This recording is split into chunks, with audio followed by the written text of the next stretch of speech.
Halo Sobat Dokter dimanapun berada. Jumpa lagi dengan saya Dr. Maulana Adrian, blogger drmandiri.com dan founder dari Klinik Kita Group Indonesia. Terima kasih telah bergabung dalam komunitas sobatdokter.com. Kali ini saya ingin berbagi tentang cerita dan pengalaman bagaimana memulai praktek dokter mandiri dari nol. Perkenalkan, saya Dr. Maulana Adrian. Saya founder dari Klinik Kita Group Indonesia, adalah suatu klinik kesehatan yang ada di Semarang. Mari kita berbagi cerita, berbagi pengalaman dalam komunitas ini, dan saya harapkan komunitas ini bisa saling memberikan manfaat bagi sesama. Mari kita mulai. Sebelum kita melakukan praktek mandiri, kita harus perhatian terhadap Undang-Undang Nomor 29 Tahun 2004 tentang praktik kedokteran. Kenapa kok kita harus perhatian? Karena dalam undang-undang ini ada ketentuan-ketentuan yang harus kita pahami dan kita patuhi. Karena kalau kita tidak kita patuhi, maka akan kita coba lihat di pasal 75, ada suatu ancaman pidana di mana setiap dokter atau dokter gigi dengan sengaja melakukan praktek kedokteran tanpa memiliki surat tanda registrasi sebagaimana yang telah diatur dapat dipidana dengan pidana penjara paling lama 3 tahun atau denda paling banyak 100 juta rupiah. Jadi kalau sobat dokter di sini Anda ingin melakukan praktek mandiri tapi STR Anda belum keluar, tunda dulu. Diharapkan STR ini lebih baik keluar dulu sebelum kita melakukan praktek mandiri. Lanjut kita lihat di pasal 76 Undang-Undang Praktek Kedokteran tahun 2004, di mana setiap dokter atau dokter gigi dengan sengaja melakukan praktek kedokteran tanpa memiliki surat izin praktek sebagaimana dimaksud dalam pasal 36 akan dapat dipidana dengan pidana penjara paling lama 3 tahun atau denda paling banyak 100 juta rupiah. Sama seperti halnya pada pasal 75 tadi, kita akan dapat dipidana penjara paling lama 3 tahun atau denda 100 juta rupiah. Maka kita harus hati-hati tentang hal ini. Kita lanjut pada pasal 79, di mana pasal ini menerangkan bahwa dokter atau dokter gigi dapat dipidana kurungan paling lama 1 tahun atau denda paling banyak 50 juta jika dengan sengaja tidak memasang papan nama. Jadi papan nama suatu keharusan, di mana kalau dokter praktek harus mempunyai suatu papan nama. Terus dengan sengaja tidak membuat rekam medis, dokter di mana melayani customer, melayani klien tanpa menggunakan rekam medis, maka akan dapat dikenakan denda 50 juta atau kurungan paling lama 1 tahun. Yang kedua, dengan sengaja tidak memenuhi kewajiban. Ini banyak kewajiban seorang dokter atau dokter gigi harus mempunyai kewajiban. Tetapi kalau kita tidak melakukan atau memenuhi kewajiban ini seperti memberikan pelayanan medis sesuai dengan standar profesi dan standar prosedur operasional serta kebutuhan medis pasien.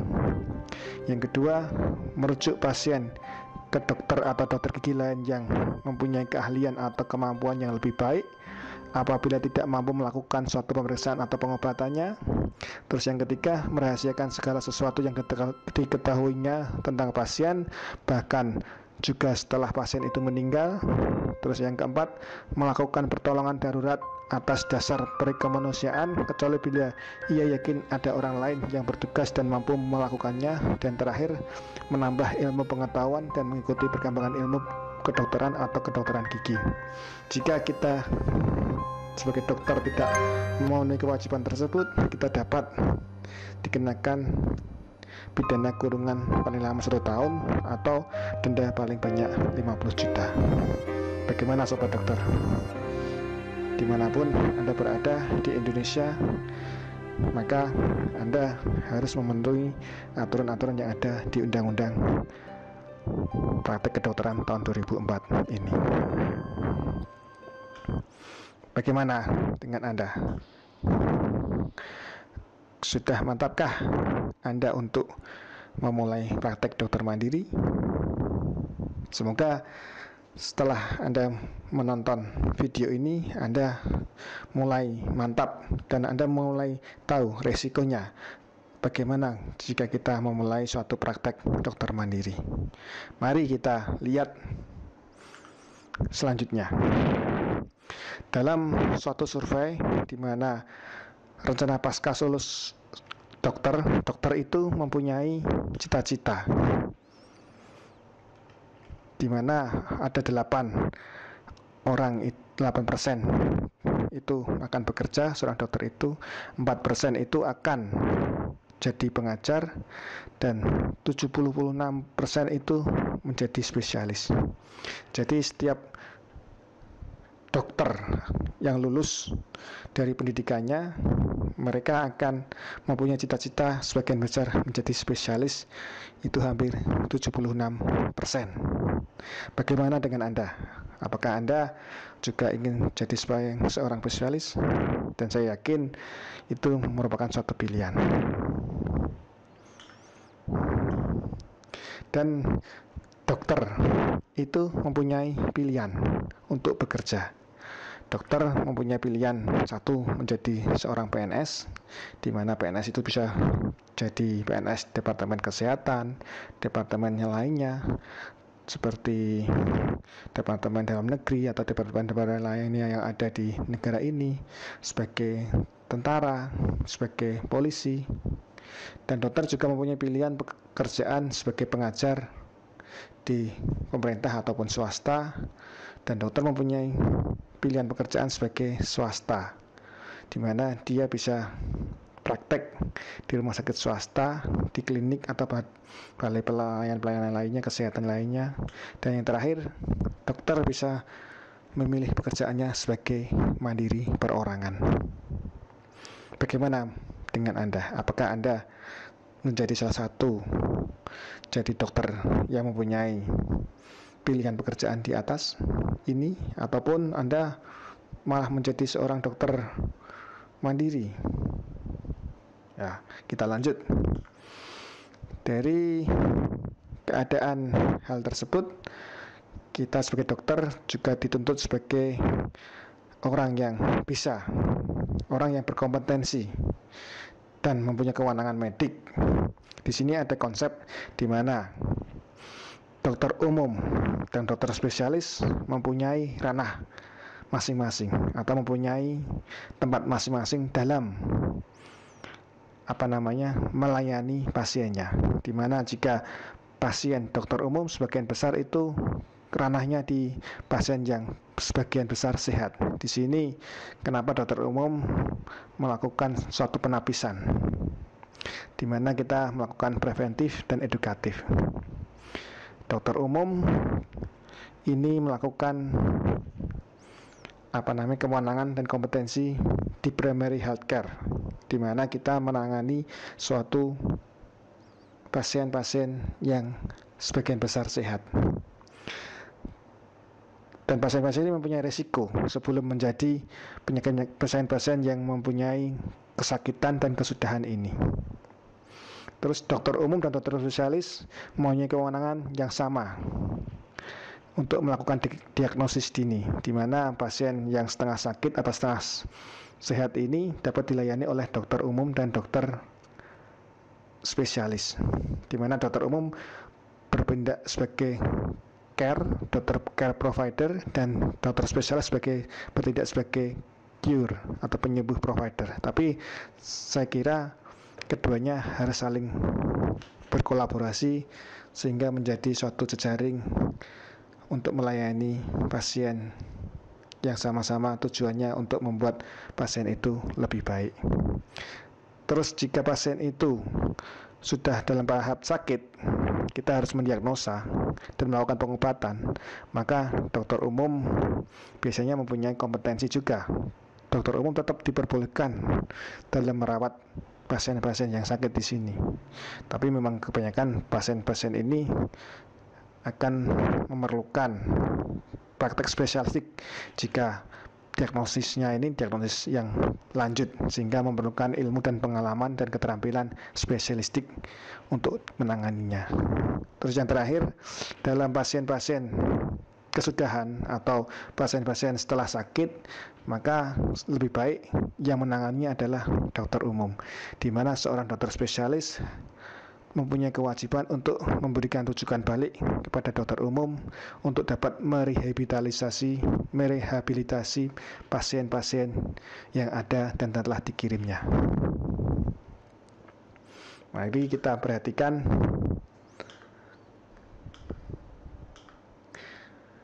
hak dan kewajiban seorang dokter dan dokter gigi. Seorang dokter mempunyai hak memperoleh perlindungan hukum sepanjang melaksanakan tugas sesuai dengan standar profesi dan standar prosedur operasional yang baik dan benar. Dan yang kedua, dokter dan dokter gigi mempunyai hak memberikan pelayanan medis menurut standar profesi dan standar profesi operasional. Yang ketiga, dokter dan dokter gigi mempunyai hak memperoleh informasi yang lengkap dan jujur dari pasien dan keluarganya. Dan terakhir, dokter dan dokter gigi mempunyai hak menerima imbalan jasa yang layak. Selain hak, dokter atau dokter gigi mempunyai kewajiban: 1. Memberikan pelayanan medis sesuai dengan standar profesi dan standar prosedur operasional serta kebutuhan medis pasien. Yang kedua, merujuk pasien ke dokter atau dokter gigi lain yang mempunyai keahlian atau kemampuan yang lebih baik apabila tidak mampu melakukan suatu pemeriksaan atau pengobatan. Yang ketiga, merahasiakan segala sesuatu yang diketahuinya tentang pasien. Itu merupakan suatu rahasia pasien, sebagaimana pasien mempunyai hak untuk dirahasiakan tentang penyakitnya. Bahkan juga setelah pasien itu sampai meninggal dunia, dokter wajib merahasiakan informasi kesehatannya kepada siapapun.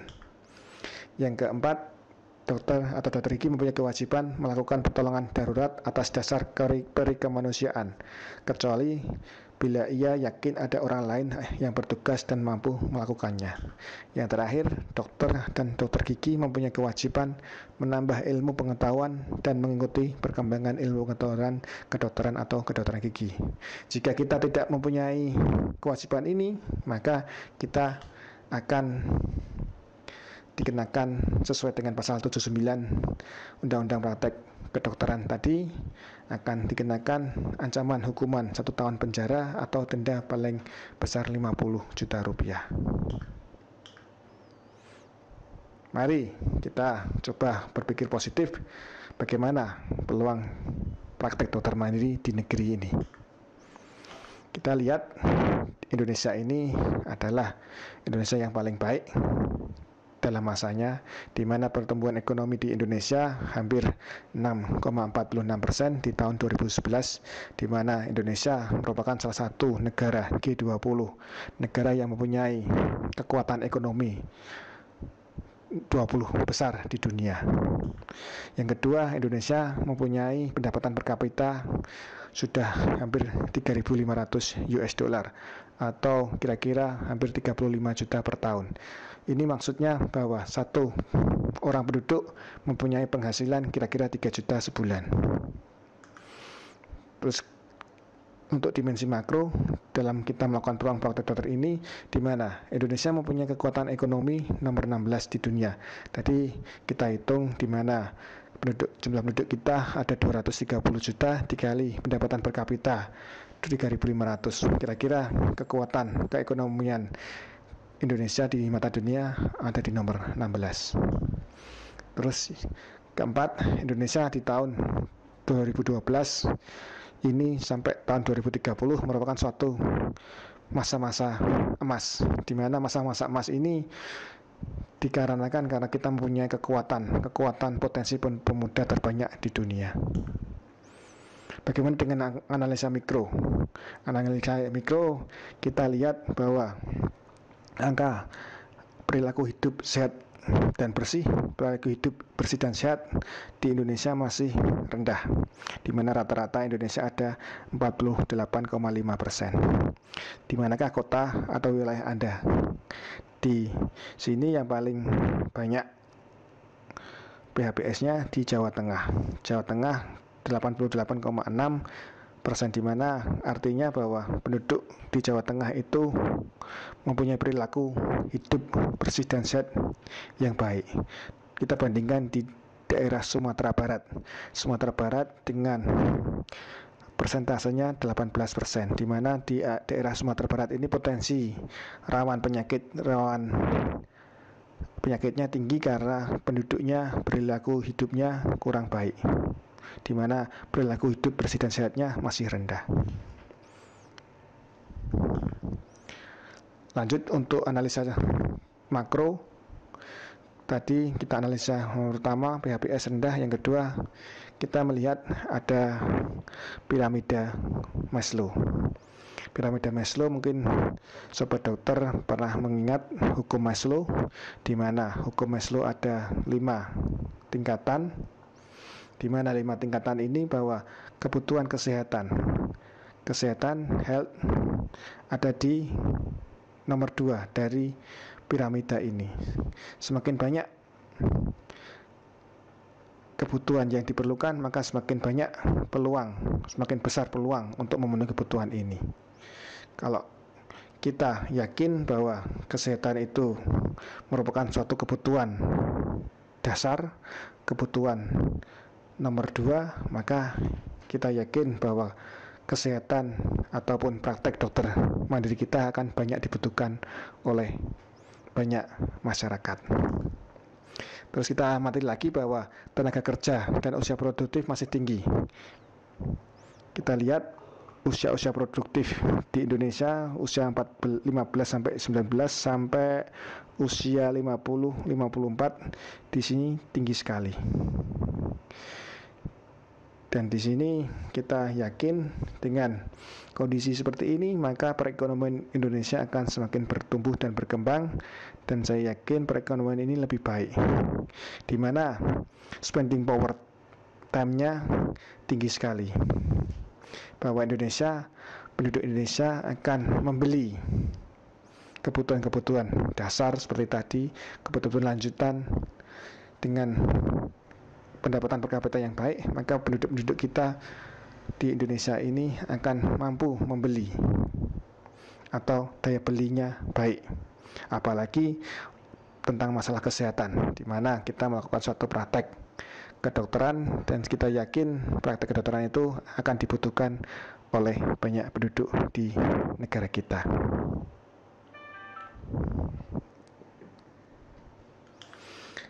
Untuk dimensi berikut selanjutnya, nomor 4, tentang kepedulian dan kepercayaan masyarakat terhadap tenaga kesehatan naik. Ini dalam survei kesehatan tahun 2011, di mana penolong kelahiran di perkotaan paling besar adalah di bidan tenaga kesehatan, nomor 1 di bidan, yang kedua di dokter, nomor 2 ini penolong kelahiran. Maka kalau Anda sobat dokter masih mempunyai peluang yang baik untuk naik nomor 1 menggantikan bidan ini.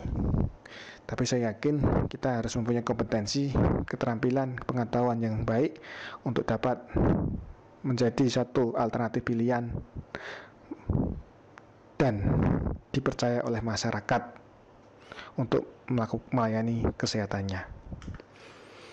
Terus dimensi mikro selanjutnya, akhir-akhir ini kita mendengar berita, melihat berita akan ada perubahan pelayanan medik, di mana yang lain-lain di masa lalu bahwa pelayanan kita seperti ini yang tidak struktur, di mana pasien yang sakit ini bisa datang kemanapun. Kita bisa datang ke diobati sendiri, bisa langsung datang ke dokter umum, bisa langsung datang ke dokter spesialis, dan bisa datang langsung ke dokter subspesialis yang ada di rumah sakit. Tapi setelah ada Undang-Undang SJSN tahun 2004, Sistem Jaminan Sosial Nasional tahun 2004, diharapkan suatu perubahan pelayanan medik ini menjadi struktur atau terstruktur. Karena pasien di sini dapat mengobati sendiri dengan dibantu oleh dokter keluarga. Kalau memang keadaan ini masih berkelanjutan, maka dokter keluarga sebagai gatekeeper atau pelayanan primer ini akan mempunyai kewenangan rujukan untuk merujuk ke dokter spesialis. Dokter spesialis di layanan sekunderi, dan layanan sekunderi ini akan melakukan pengobatan sesuai dengan bidangnya sehingga klien atau pasien ini dapat ditangani dengan baik. Namun jika dokter spesialis ini tidak bisa melakukan pengobatan, maka dokter spesialis ini akan melakukan rujukan ke arah tersier atau ke dokter subspesialis. Lanjut, untuk dimensi mikro, kita pernah melihat berita bahwa Undang-Undang SJSN akan diberlakukan tanggal 1 Januari tahun 2014, di mana negara kita akan mempunyai suatu jaminan sosial. Jaminan sosial ini mempunyai cakupan kepesertaan yang ditargetkan adalah semua penduduk Indonesia dengan diselenggarakan oleh BPJS, Badan Pelaksana Jaminan Sosial, dan mempunyai program kemanfaatan. Salah satu manfaat ini adalah manfaat kesehatan, dan hal ini merupakan suatu peluang bagi kita seorang dokter yang praktek mandiri untuk dapat melayani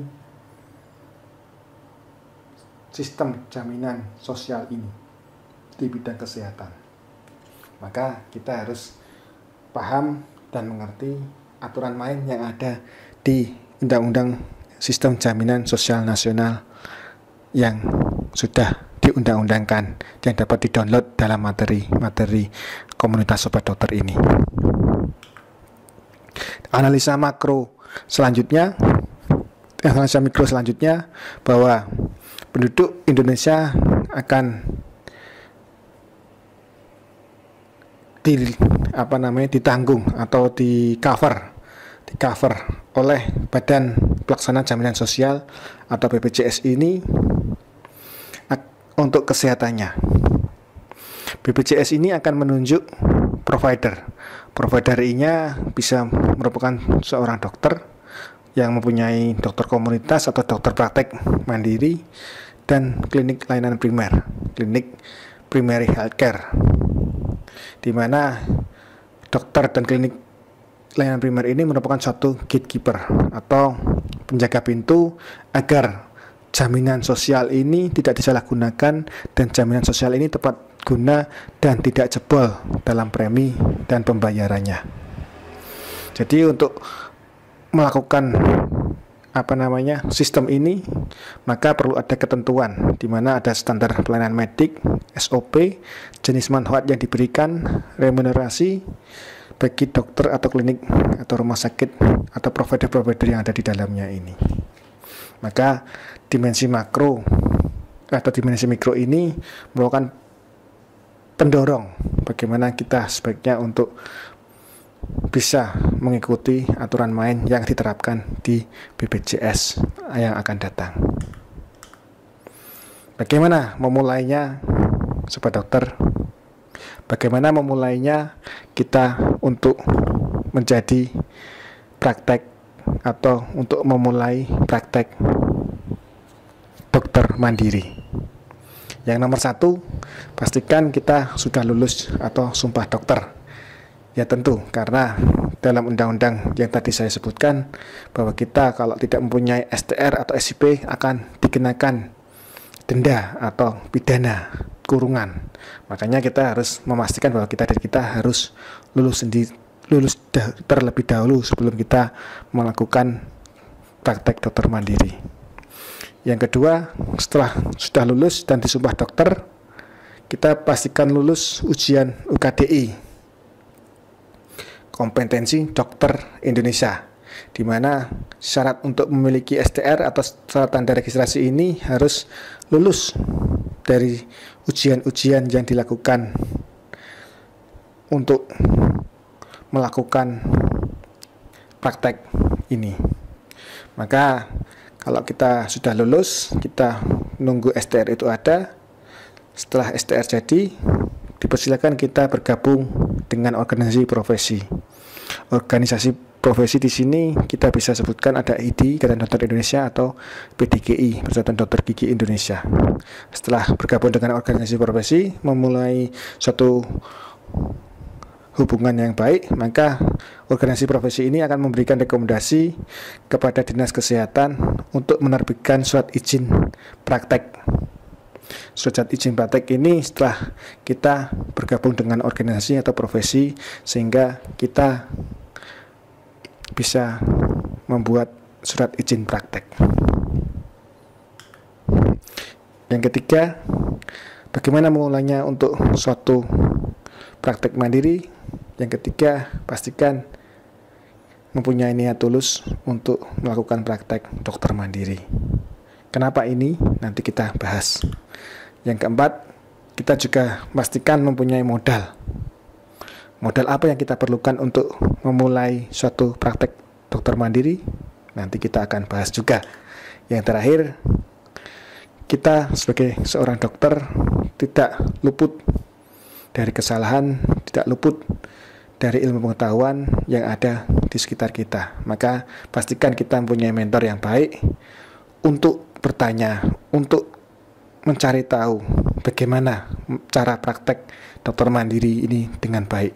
Dengan adanya mentor yang baik ataupun dengan Anda mengikuti komunitas dokter ini atau komunitas sobat dokter ini, maka Anda mempunyai mentor-mentor yang tidak secara langsung tatap muka, tapi mentor-mentor yang virtual. Mentor-mentor yang ada di sini bisa memberi semangat atau memberi manfaat, nasihat kepada Anda. Mari kita lihat dinamika dari seorang dokter, di mana kita mulai dari lulus testing masuk perguruan tinggi, kita menjalani pendidikan, kita naik, ada turunnya, kita setelah itu naik lulus dokter, kita setelah lulus dokter bingung, kita ada ujian KDI itu, dimana kita ada yang 1 kali lulus atau bahkan yang 3 kali tidak lulus. Setelah ada ujian ini, kita dapat STR, dapat SIP, kita diperbolehkan praktek. Tapi dalam praktek kita tidak selama-lamanya mulus. Maka pada dokter kita harus wajib mengetahui aturan-aturan yang ada atau undang-undang yang ada. Maka praktek dokter ini kita berkesempatan melakukan suatu error atau kesalahan. Setelah kesalahan kita akan dibina oleh organisasi profesi. Organisasi profesi ini akan membina kita kalau kita melakukan kesalahan. Kalau setelah pembinaan itu gagal, maka kita harus melakukan registrasi ulang. Di sini suatu dinamika seorang dokter yang memang tidak mudah, tapi kita suatu pilihan yang kita harus pilih. Kita kembali bagaimana memulainya. Kita pastikan bahwa niat kita untuk praktek dokter mandiri adalah untuk berbagi ilmu, berbagi manfaat, dan memberi suatu kebaikan bagi orang lain yang membutuhkan ilmu dan keterampilan kita. Untuk memulai sesuatu yang besar, maka kita harus melangkah dari hal yang kecil. Maka niatkanlah diri kita untuk membuka praktek dokter mandiri. Jika kita tidak mempunyai niat ini, maka sampai kapanpun kita tidak akan bisa membuka praktek dokter mandiri itu.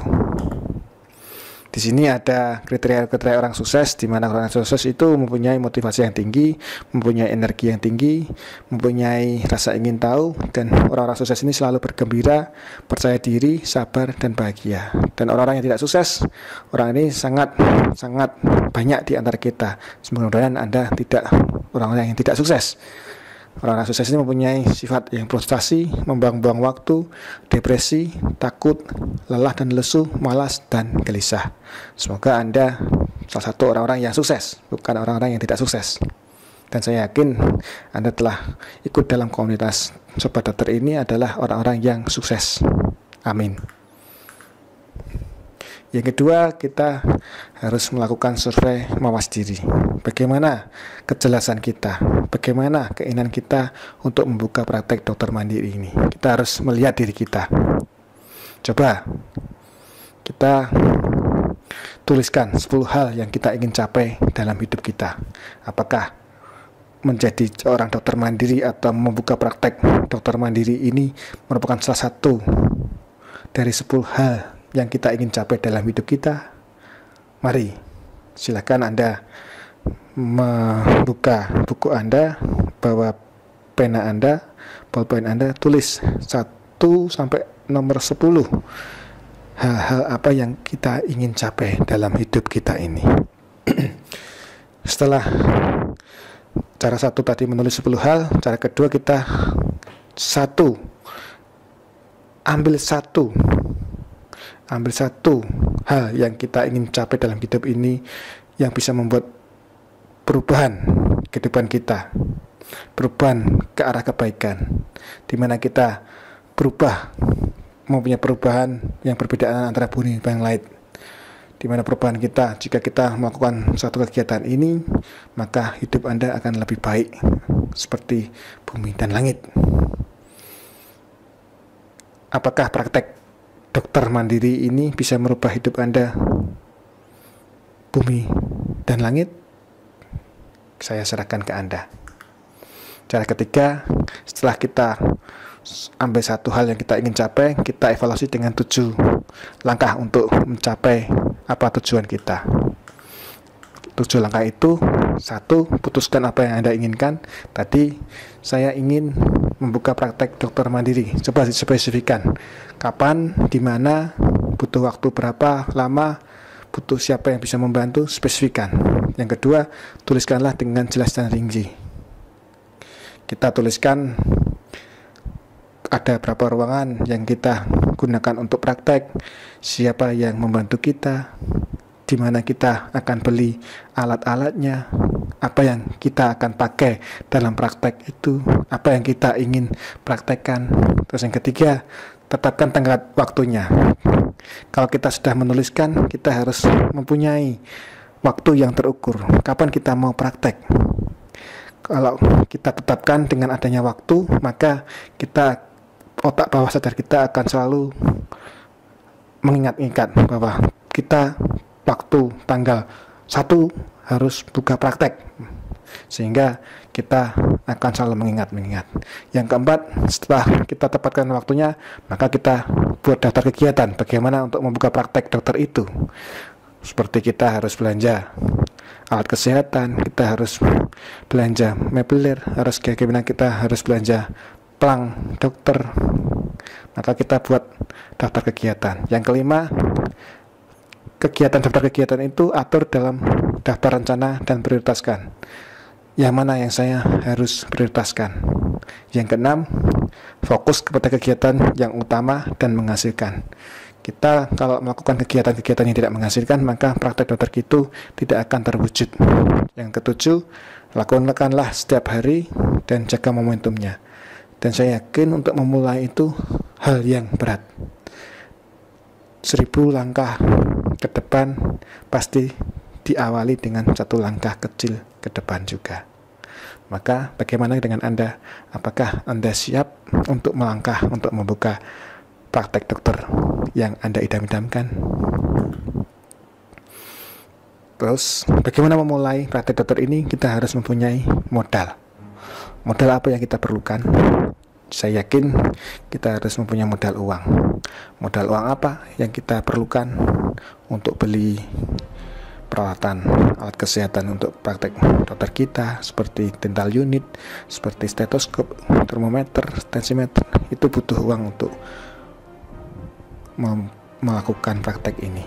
Terus selain modal uang, kita harus juga mempunyai modal doa. Doa dimana kita yakin bahwa kita praktek dokter mandiri ini akan memberikan manfaat ke banyak orang. Maka kita berdoa kepada Tuhan kita agar kita selalu dapat diberi kemudahan untuk melakukan praktek dokter mandiri ini. Terus yang ketiga, modal keyakinan. Apakah Anda yakin untuk membuka praktek dokter ini? Kalau tidak yakin, saya yakin lebih baik jangan melakukan praktek dokter mandiri. Terus yang keempat, modal keterampilan. Apakah Anda sudah mempunyai keterampilan dalam memeriksa pasien, menganamnesis pasien, memberikan resep, mengobati pasien? Coba cek keterampilan Anda, apakah keterampilan Anda cukup baik.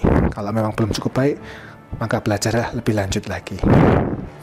Terus modal pengalaman kita. Kalau semakin banyak kita jam terbang kita melayani customer, melayani pasien, maka makin banyak kita dapat melayani pasien dengan baik dan mudah.